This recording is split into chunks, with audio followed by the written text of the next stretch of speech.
Dear students, ये एक ideal flower का क्रॉस सेक्शन है।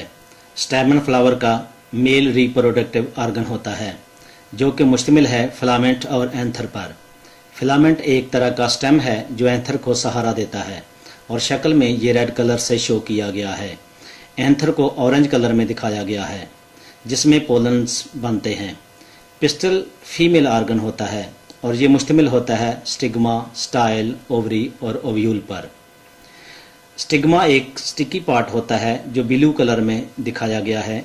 स्टाइल एक लंबी नाली की तरह होता है जिसमें पोलन ट्यूब नशोनुमा पाती है। नीचे ओव्यूल एक उल्टा यू शक्ल का स्ट्रक्चर होता है जो कि ओवरी के अंदर मौजूद होता है।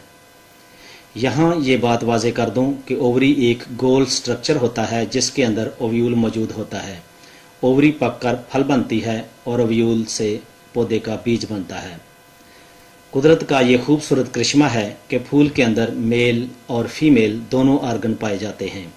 फूल खिलने से पहले सीपल फ्लावर बड की हिफाजत करते हैं और जब फूल खिलता है तो फूल की रंगदार पत्तियां इंसेक्ट्स और दूसरे पोलिनेटर्स को मतवज्जे करती हैं। डियर स्टूडेंट्स, उम्मीद है आपको फूल के रिप्रोडक्टिव और नॉन रिप्रोडक्टिव ऑर्गन्स का अच्छी तरह से पता चल गया होगा। अब आपको फ्लावरिंग प्लांट्स के रिप्रोडक्टिव सिस्टम की आसानी से समझ आ जाएगी जो कि सेक्सुअल रिप्रोडक्टिव सिस्टम है। इसके दो मराहल होते हैं, पोलिनेशन एंड फर्टिलाइजेशन।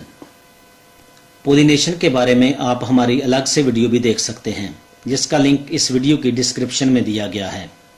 पोलिनेशन में पोलन्स पोलिनेटर्स जैसा कि इंसेक्ट्स या हवा के ज़रिए से स्टिकी स्टिग्मा पर चिमट जाते हैं और स्टिग्मा की नमी से ही जर्मिनेट होते हैं। हर पोलन ग्रेन में 3 हैप्लॉइड न्यूक्लियाई होते हैं। इनमें से 2 स्पर्म न्यूक्लियाई होते हैं और 1 ट्यूब न्यूक्लियस होता है। पोलन मुनासिब माहौल में जर्मिनेट करता है और ये स्टिग्मा से नमी हासिल करता है। जर्मिनेशन के दौरान ट्यूब न्यूक्लियस अपनी ट्यूब को स्टाइल के ज़रिए से ओव्यूल से कनेक्ट करता है।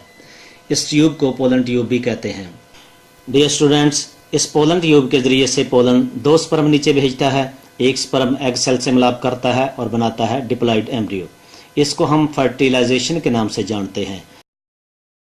और दूसरे स्पर्म का न्यूक्लियाई अलहदा 2 हैप्लॉइड पोलर बॉडी से ओव्यूल के अंदर मिलाप करता है और ये 3N या ट्रिप्लॉइड एंडोस्पर्म या कार्टिलेडन बनाता है जो कि एम्ब्रियो यानी नन्हे पौधे की खुराक है।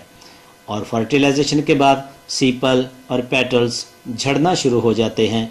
ओवरी फूलकर फ्लैशी हो जाती है और पककर फल बन जाती है और ओव्यूल बीज में डेवलप हो जाता है और ये फ्लावर रिप्रोडक्शन का मुकम्मल प्रोसेस है। दोस्तों, वीडियो पर कमेंट्स ज़रूर दीजिएगा और चैनल को सब्सक्राइब ज़रूर कर लें ताकि ऐसी मज़ीद वीडियोस आप तक पहुंचती रहें। बहुत शुक्रिया।